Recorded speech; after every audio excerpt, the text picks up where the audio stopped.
Que as palavras do Santo Evangelho perdoem os nossos pecados.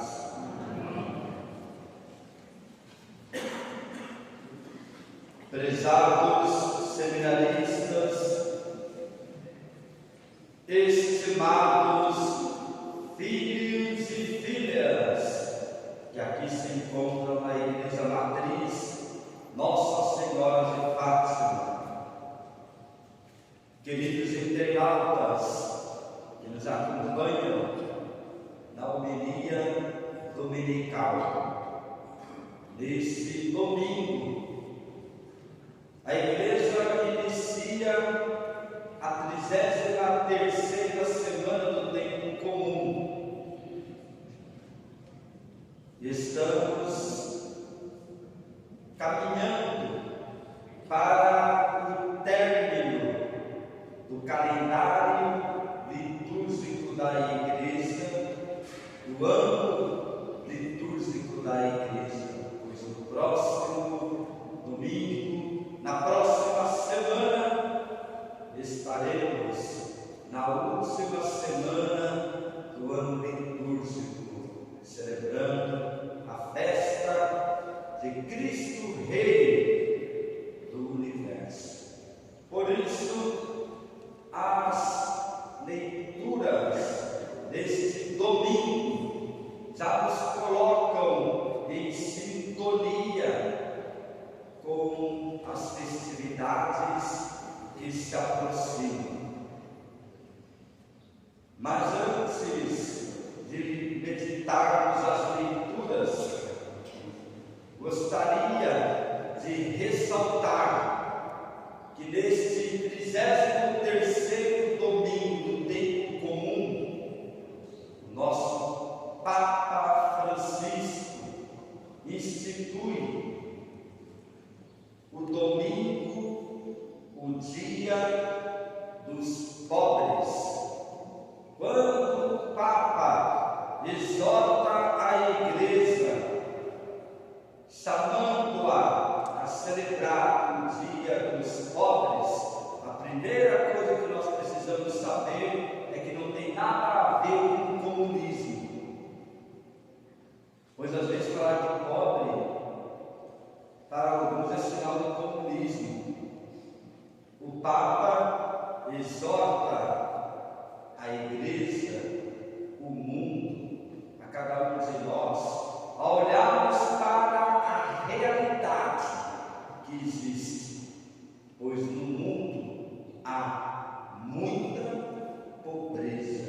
E se há pobreza, é porque há uma desigualdade muito grande existente, que às vezes não nos damos conta. Quem sabe lá o seu vizinho esteja passando por necessidades, quem sabe lá um parente não tenha nem o que comer em casa, e muitas vezes aquele que está tão perto não nota. Esse é o dia que o Papa chama a atenção para olharmos para os mais necessitados e rezarmos para que no mundo não haja pobreza, não haja ninguém passando fome, que todos tenham o direito das suas refeições diárias. O Papa chama a atenção para que nós possamos também perceber que quantas vezes nós jogamos alimentos fora. Se olharmos para o Brasil, por exemplo, somos um dos países que mais jogamos no lixo o quê? Comida. O que tem mais nos nossos lixos são comidas jogadas fora. E quantas pessoas passando fome, necessidade. Hoje é o dia, então, que nós devemos olhar o que fazemos pelo próximo, o que fazemos pelos irmãos. coração caridoso, um coração capaz de partilhar, um coração capaz de ter caridade. De repente você vai se dar conta que lá no seu guarda-roupa tem um monte de peças boas, de roupas que você não utiliza mais, mas também você não dá, não empresta e fica lá guardado, mofando. Quem sabe lá você diz: eu vou ajudar a paróquia, a pastoral social, que atende todo mês as famílias carentes, e aproveitamos para agradecer quando você vem para a missa e coloca ali o seu alimento naquele cesto, fazendo a sua caridade aos irmãos necessitados. Então que hoje nós possamos rezar para que o mundo não haja ninguém passando fome, e que tenhamos um coração caridoso, prestativo, solidário. Vamos dizer então: Senhor, nós pedimos que não haja no mundo pobreza.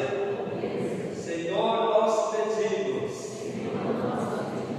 um coração generoso, caridoso, prestativo. E nós acabamos de ouvir a palavra de Deus proclamada.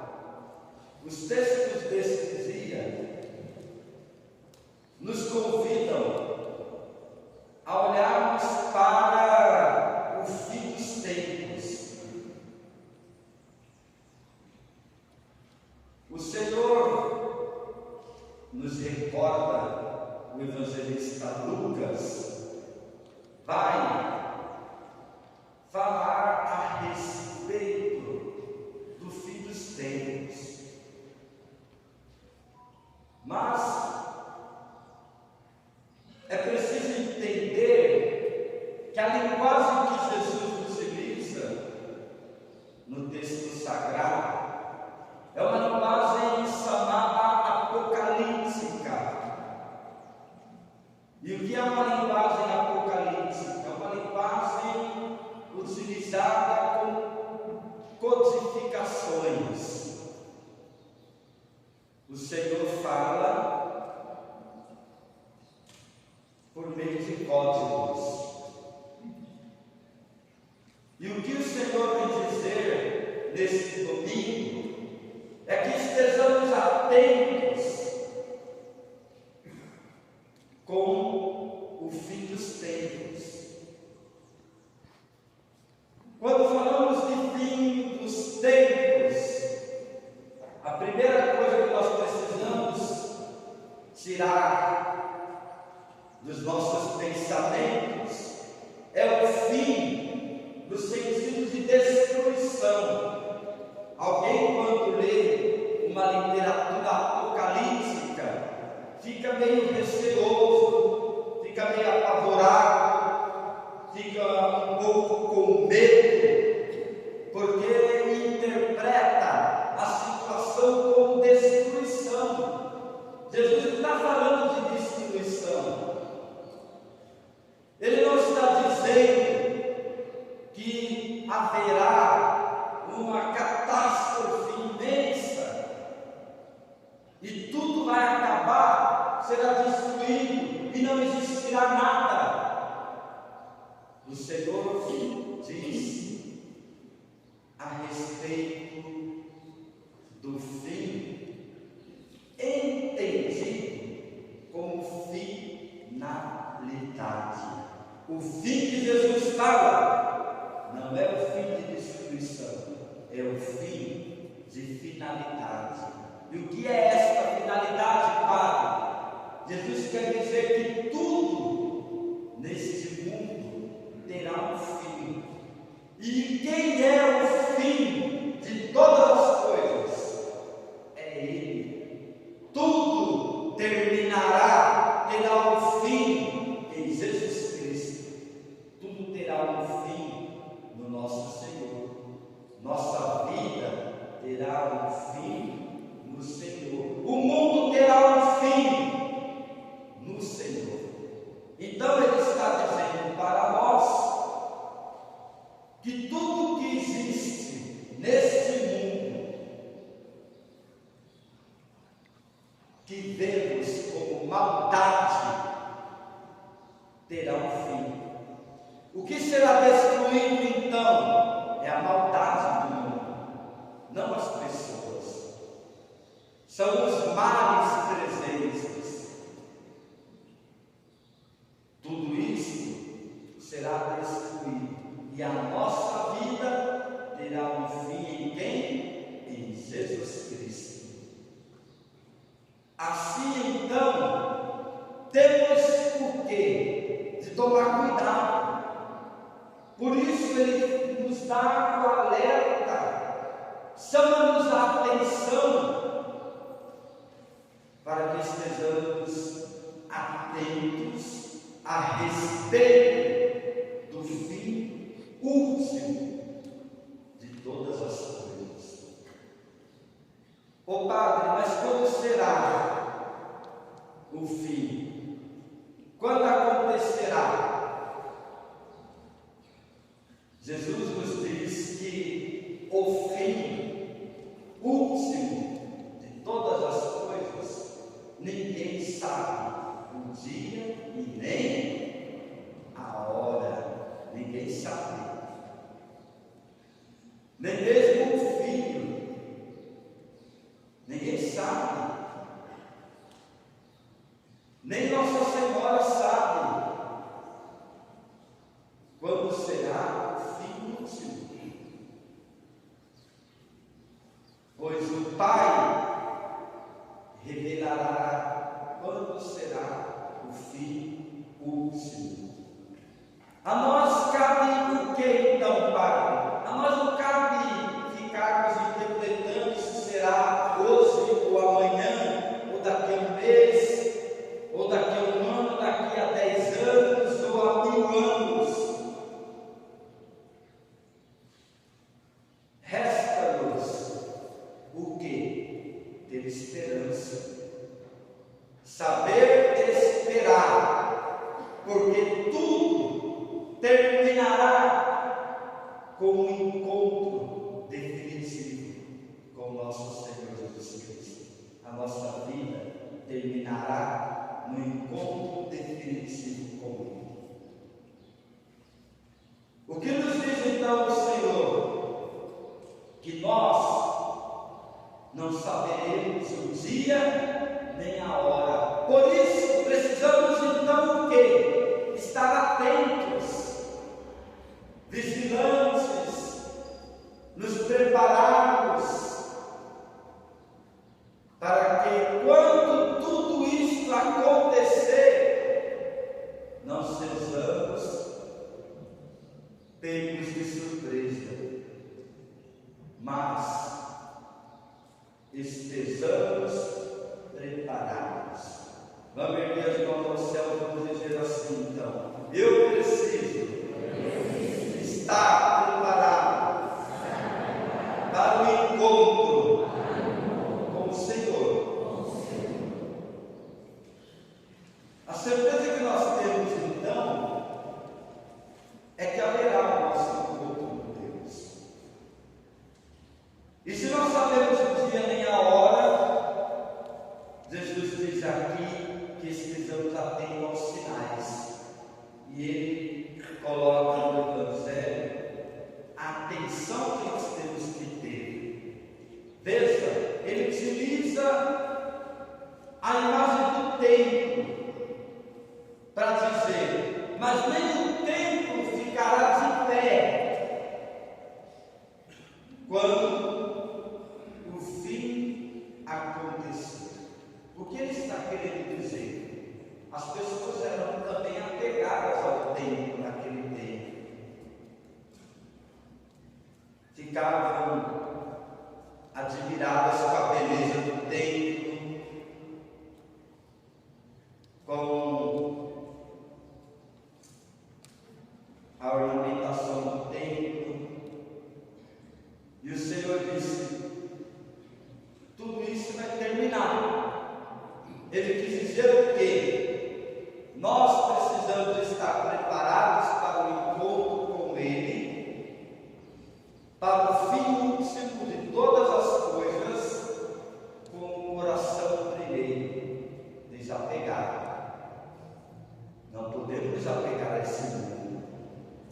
nos apegar a pessoas, nos apegar ao que é material, voltar nossa vida por tudo que existe, por mais belo que o mundo seja, por mais belo que o templo seja, por mais belo que seja a convivência, a amizade, a fraternidade, o relacionamento com as pessoas, nós não podemos colocá-las acima de Deus, acima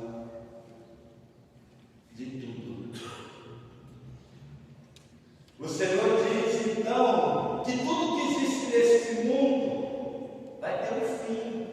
Por isso você não pode se apegar, por isso você tem que confiar nele, por isso o teu coração tem que estar voltado para ele.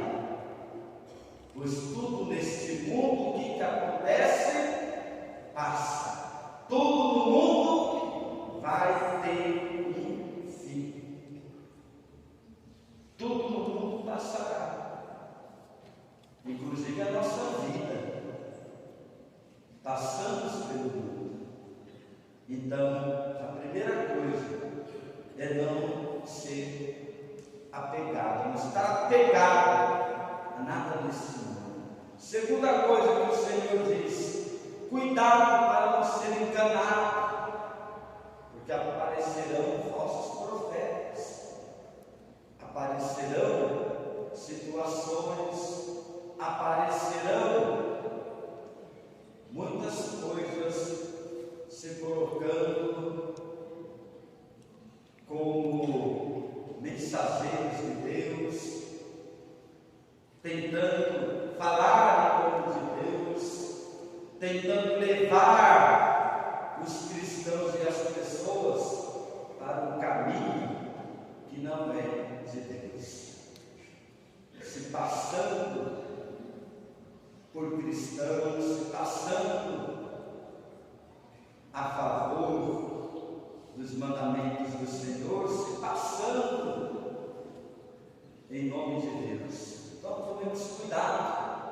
O Senhor chama-nos a atenção para estarmos atentos. E continua o Senhor: vocês verão muitos sinais de perseguições, sinais da maldade no mundo, de guerras. Tudo isso nós observamos no mundo. E o que ele diz? Quando observarmos tudo isso, nós olhamos para o mundo, observamos a realidade, passamos por pandemia, passamos por guerras, passamos por tudo isso. O que ele quer dizer? Você passando por tudo isso, sem entrar em desespero, sem perder a fé, sem deixar de confiar em Deus, você passar por tudo isso, sem perder a esperança na vida do Cristo glorioso, é o que Ele nos convida. Então, o Senhor mostra, olha para todos esses sinais que acontecem no mundo. Olhe para toda a realidade do mundo que está revirada. Mas você é capaz de olhar para tudo isso e não se desesperar e não ficar angustiado? Você é capaz de olhar para tantas situações do mundo e não ficar desesperado, não perder a fé? Ele quer que estejamos preparados. Tudo o que acontece no mundo não pode nos tirar a esperança de que tempos melhores virão. E Ele virá. Virá para quê? Nós cantamos no Salmo responsorial: o Senhor virá julgar a terra inteira, com justiça julgará. Nós cantamos isso. Não há nada nesse mundo que não passará pelo julgamento do Senhor. Tudo passará pelo julgamento de Deus. E o que fazer, o que devemos fazer então para estarmos preparados pelo julgamento do Senhor, para o julgamento do Senhor? A primeira leitura, tirada da profecia de